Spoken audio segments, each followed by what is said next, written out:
I think when I first discovered Zemaitis guitars for the first time was probably, in the late 80s. I had a copy of a VHS bootleg of the Faces doing some sort of New Year's show or something in the early 70s, I believe. Could be wrong on the date. But I saw Ronnie Wood playing this Les Paul looking thing that had metal on the front, and I just thought, oh my God, what is that? And I just totally fell in love with it. Back then, you couldn't just instantly Google and find out what the heck that was, so for all I knew, it was a custom Les Paul of some sort.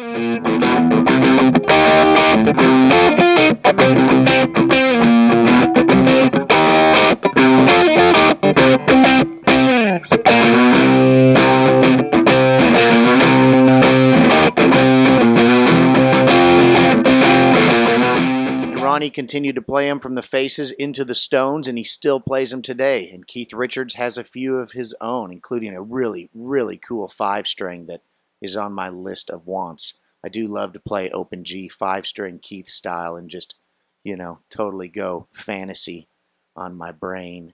Fast forward, a few years, and started getting really heavily into the Black Crowes and noticed that Rich Robinson was playing Zemaitis guitars as well.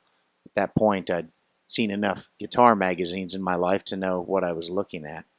I just always thought they were the ultimate rock god, sexy machine of love.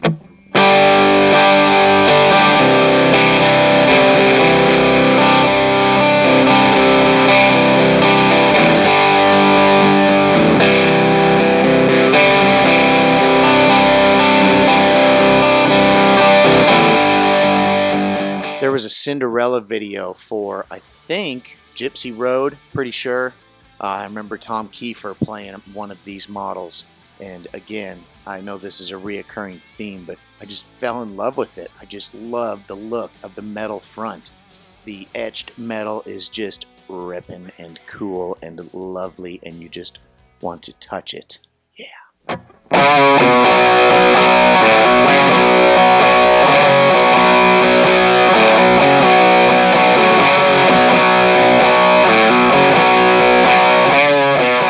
And even in the mid-90s, I recall Gilby Clarke with Guns N' Roses having one, and just, again, it just looked so rockin'. Of course, he was up on a stage in a stadium with a cool scarf and his guitar slung down by his ankles, and it just looked cool regardless. He could have been playing a Pink Jackson, but I'm telling you, the Zemaitis is just uber classy.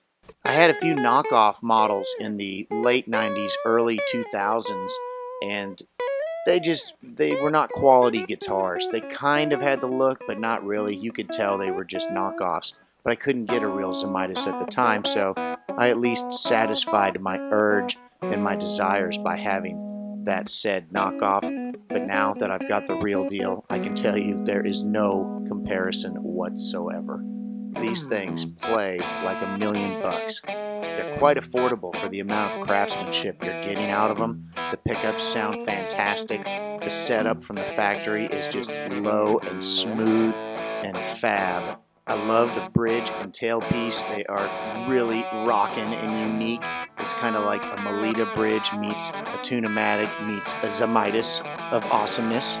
The tone and volume controls have an excellent taper. They feel really great. I don't know how to explain that other than you're just going to have to play one to see what I mean.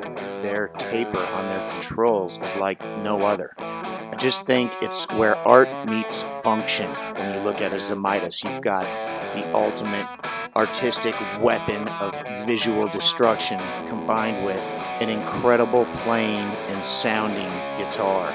There really is nothing else like it out there that compares. There have been imitators, and there still are imitators, but again, they don't hold a candle to the original.